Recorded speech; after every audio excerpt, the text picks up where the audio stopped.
Bienvenidos al segundo vídeo de nuestro ciclo de conciertos de verano de la Escola de Música Municipal de Ortigueira.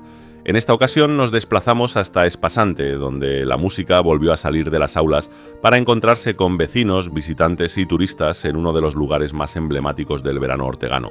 Nuestro escenario fue la plaza de la playa de San Antón, junto a las conocidas letras de Espasante y con el mar como telón de fondo. Espasante es uno de los núcleos costeros más conocidos del municipio de Ortigueira. Tradicionalmente ha sido un pueblo marinero que conserva parte de su casco antiguo, sus casas con corredores de madera y una larga tradición ligada a la pesca y al mar. Hoy combina esa esencia marinera con una importante actividad turística durante los meses de verano.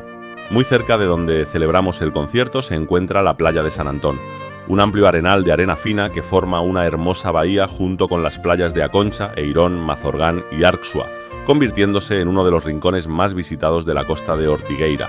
Además, Espasante conserva tradiciones muy singulares como la del porco de San Antón, una costumbre centenaria que forma parte de la identidad de la localidad. Hablemos de nuestra actuación. El segundo concierto del ciclo volvió a reunir a numeroso público, formado tanto por vecinos de Espasante, alumnado de la escuela, así como por muchas personas que disfrutan aquí de sus vacaciones de verano. La primera parte estuvo dedicada a la música tradicional gallega con las interpretaciones de los profesores Ricardo a la gaita y Xurxo a la guitarra. Llenaron la plaza de melodías populares muy bien recibidas por el público. A continuación, tomó el relevo el segundo grupo de profesores formado por Diana Samprón a la percusión, Juan Pablo Montero al saxofón, Carlos Dieguez al trombón y Xurxo a la guitarra.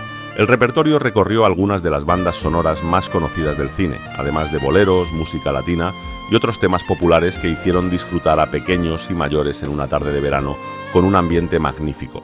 La respuesta del público fue extraordinaria y confirmó, una vez más, que la música en directo es una magnífica forma de compartir cultura, disfrutar del entorno y acercar la escuela de música a toda la ciudadanía. Muchas gracias a todas las personas que nos acompañasteis en Espasante y contribuisteis a crear un ambiente tan especial. Esperamos que hayáis disfrutado tanto como nosotros de esta segunda cita del ciclo.